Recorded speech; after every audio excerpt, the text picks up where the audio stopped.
I do, on behalf of the animals, want to create a nonprofit that people can donate to the operation of our animal shelter. This past week, Houston Mayor John Whitmire delivered his first ever State of Animal Welfare address and introduced a new initiative aimed at reducing the stray pet population while improving the health and safety of residents.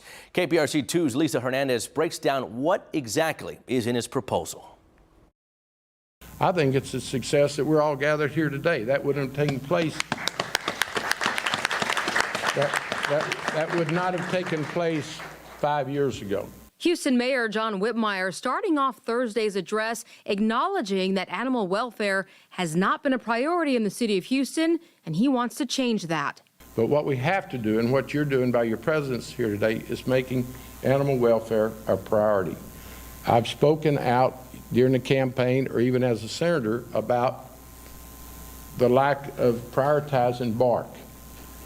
We've got to do better. With his strong record on animal welfare in Austin, the former senator now wants to make big changes here in Houston. I know for a fact that corporate Houston would get behind animal welfare and have us run a first-class shelter if we would reach out and make it a nonprofit. I could just start naming the Center Points, the NRGs, Astro Foundation. I could go on and on. People want to support their pets. So what does that look like? First up, he wants to make Houston's animal shelter, Bark, a nonprofit, freeing it from the confines of the city's revenue cap. As it stands right now, Houston spends the least on animal services than any other major city in Texas. I'm in the process of working with county officials to see if we can consolidate or certainly collaborate the county's shelter and the city's shelter. Second, he wants to do away with duplication of services between Houston and Harris County, finding a way to combine resources to better serve animals and the community. Our deputies are often called to many of these scenes where we see aggressive dogs or stray dogs. Our animal control process up there in unincorporated Harris County obviously needs a lot of improvement as well.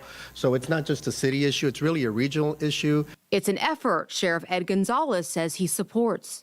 If you're wondering about the possibility of a spay-neuter law here in Houston, the mayor says he's not opposed to it and recognizes it's been successful for other big cities. I don't want to announce things until I have the resources, the support of council, and we go to the public and get public opinion.